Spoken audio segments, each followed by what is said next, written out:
આજે વધેલી રોટલીમાંથી મેં સરસ મજાનો ક્રિસ્પી એવો ટેસ્ટી ચટાકેદાર ચેવડો બનાવીને તૈયાર કર્યો છે. તો ચાલો જોઈ લઈએ આપણે એને બનાવવાની રેસિપી. તો અહીંયા મારી 4 થી 5 રોટલી વધેલી હતી. તો એ રોટલીને આપણે સરસ નાના નાના ટુકડા કરી લેવાના છે અને એક મિક્સર જારની અંદર આપણે લઈ લેવાના છે. તમે આ રીતે એને ક્રશ કરીને બનાવશો ને તો છોકરાઓને બહુ જ ભાવશે અને એમને ખબર પણ નહીં પડે કે આ રોટલીથી બનાવ્યો છે.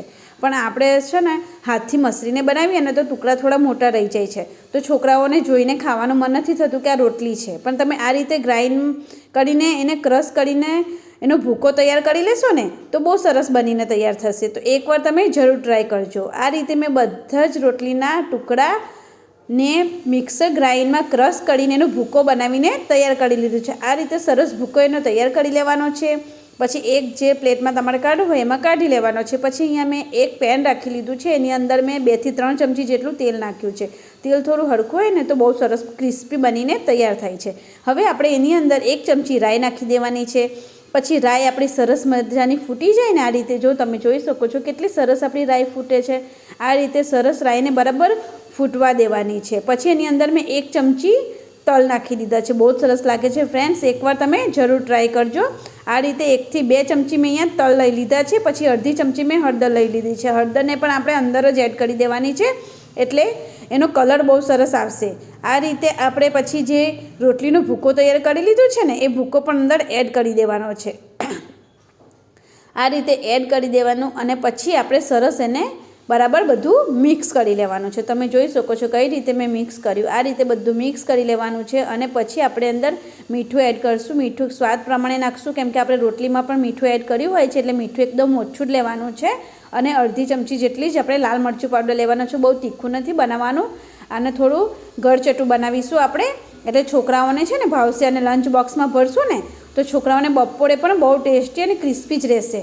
બહુ સરસ બને છે ફ્રેન્ડ્સ, એકવાર જરૂર ટ્રાય કરજો. તમને બધાને જ ઘરમાં બહુ ભાવશે ને તમે ચાના જોડે પણ ખાશો ને તો પણ બહુ ટેસ્ટી બનીને તૈયાર થઈ જાય છે.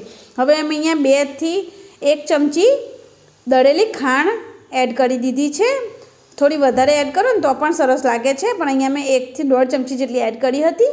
એટલે આ રીતે ખાંડ બી છે ને આપણે ત્યારે જ એડ કરી દેવાની છે. એટલે ખાંડ નાખીશું ને પછી જ આપણી રોટલી સરસ ક્રિસ્પી બને છે. અને ધીમા ગેસે એને થવા જ દેવાની છે. 5 થી 7 મિનિટ માટે આપણે એને એકદમ ધીમા ગેસે બહુ જ સરસ રીતે એકદમ ક્રિસ્પી થાય ને ત્યાં સુધી આપણે એને ચડવા દેવાની છે. ફટાફટ ઉતારી નથી લેવાની એટલે છોકરાઓ સવારે લંચ બોક્સમાં ભરીએ અને બપોરે ખાય ને તો પણ એમને સરસ એમ ચેવડો ખાતા હોય ને એવું ફિલિંગ થાય. એટલા માટે આપણે છે ને એને એકદમ ક્રિસ્પી થવા દેવાની છે. તમે જોઈ શકો છો આજે હું મારા છોકરાને લંચ બોક્સમાં વઘારેલી રોટલી જ આપવાની છું. બહુ જ સરસ લાગે છે ફ્રેન્ડ્સ, એકવાર જરૂર ટ્રાય કરજો. અને છોકરાઓને પણ બહુ જ ભાવશે. તમે જુઓ છો ને મારા છોકરાઓને તો બહુ જ ભાવે છે. ફટાફટ ચટ કરીને જ આવે છે ડબ્બો. અને સવારે ચાના નાસ્તામાં પણ અમારા ઘરમાં બધાને બહુ ભાવે છે. હવે થોડા એના પર આપણે કોથમીરના પાન સ્પ્રિંકલ કરી લઈશું અને એને બરાબર બધું મિક્સ કરી લઈશું. હવે મારી વઘારેલી રોટલી કે તમે પછી એને રોટલીનો ચેવડો પણ કહી શકો છો બહુ સરસ બનીને તૈયાર થઈ ગયો છે. અને સ્વાદમાં બહુ ટેસ્ટી અને ચટાકેદાર હોય છે. ચાલો તો આપણે 1 ચમચી એને ટેસ્ટ કરી લઈશું. તમે જુઓ છો ને કેટલો સરસ આપણો ચેવડો બનીને તૈયાર થઈ ગયો છે.